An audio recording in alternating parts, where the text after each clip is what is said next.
Chapter 12. It is not expedient for me doubtless to glory. I will come to visions and revelations of the Lord. I knew a man in Christ above 14 years ago, whether in the body, I cannot tell, or whether out of the body, I cannot tell. God knoweth. Such an one caught up to the third heaven. And I knew such a man, whether in the body or out of the body, I cannot tell. God knoweth. How that he was caught up into paradise, and heard unspeakable words, which it is not lawful for a man to utter. Of such an one will I glory. Yet of myself I will not glory, but in mine infirmities. For though I would desire to glory, I shall not be a fool, for I will say the truth.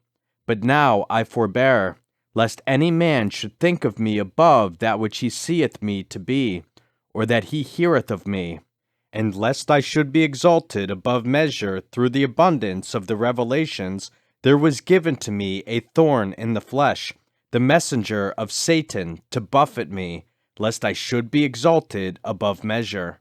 For this thing I besought the Lord thrice, that it might depart from me. And he said unto me, My grace is sufficient for thee, for my strength is made perfect in weakness. Most gladly, therefore, will I rather glory in my infirmities, that the power of Christ may rest upon me. Therefore I take pleasure in infirmities, in reproaches, in necessities, in persecutions, in distresses for Christ's sake. For when I am weak, then am I strong. I am become a fool in glorying. Ye have compelled me, for I ought to have been commended of you. For in nothing am I behind the very chiefest apostles, though I be nothing. Truly the signs of an apostle were wrought among you in all patience, in signs, and wonders, and mighty deeds. For what is it wherein ye were inferior to other churches, except it be that I myself was not burdensome to you?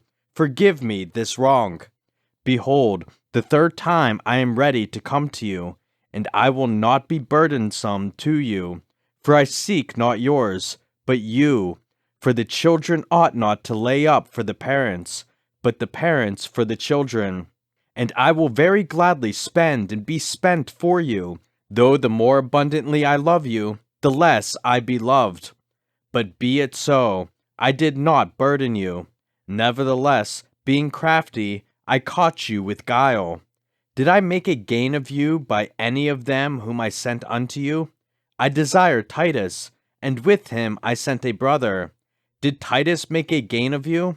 Walked we not in the same spirit? Walked we not in the same steps?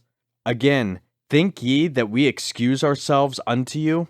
We speak before God in Christ, but we do all things, dearly beloved, for your edifying. For I fear, lest, when I come, I shall not find you such as I would, and that I shall be found unto you such as ye would not, lest there be debates, envyings, wraths, strifes, backbitings, whisperings, swellings, tumults, and lest, when I come again, my God will humble me among you, and that I shall bewail many which have sinned already, and have not repented of the uncleanness and fornication and lasciviousness which they have committed.